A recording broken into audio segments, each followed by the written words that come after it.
लेकिन विडंबना ये कि जब वाक्य कहा गया संतोषम परम सुखम, तो अर्थ ये कर लिया गया कि संतोष में परम सुख है, जबकि इसका तात्पर्य उल्टा होता है कि जब परम सुख मिल जाता है तब संतोष होता है।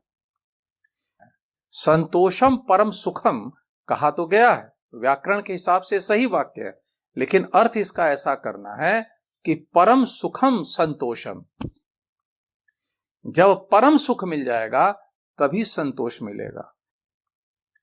और परम सुख तब मिलेगा जब आप सत, चित और आनंद को पालेंगे।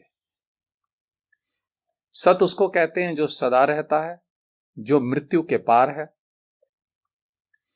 चित उसको कहते हैं जो ज्ञान का सागर है, उस ज्ञान से अधिक ज्ञान और पाया नहीं जा सकता।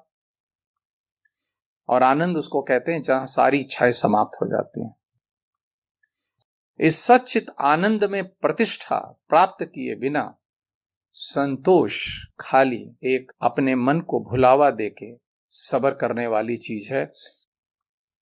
हाँ, इस सबर से ये जरूर होता है कि मनुष्य के मन की उद्विग्नता नहीं रहती, मन शांत थोड़ा सा रह लेता है, लेकिन सारी जिंदगी फिर सबर की एक कहानी बन जाती है। और संतोषम अगर परम सुखम का अर्थ ये लिया जाए कि संतोष में परम सुख है, तो गरीब किसान, एक गरीब लेबर, एक गरीब भिखमंगा जिंदगी भर संतोष ही तो करता है और इसके अलावा कर भी क्या सकता है, उसकी मजबूरी है संतोष करने की, फिर भी वह कभी परम सुख का अनुभव नहीं करता।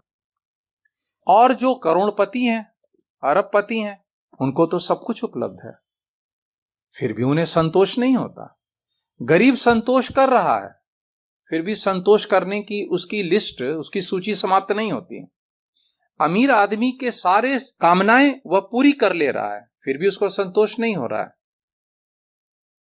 संतोष का संबंध संसार की घटनाओं, वस्तुओं और परिस्थितियों से नहीं है।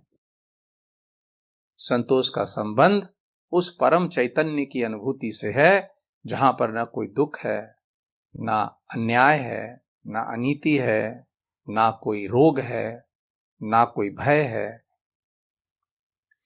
बिना उस स्वरूप को उपलब्ध किए व्यक्ति परम संतोष की अनुभूति कभी नहीं कर सकता।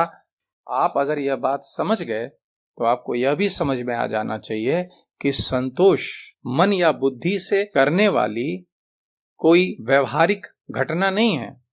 संतोष रिजल्टेंट है, परिणाम है उस परमानंद को उपलब्ध करने का, जिसको परमात्मा के नाम से ग्रंथों में उल्लेखित किया गया है।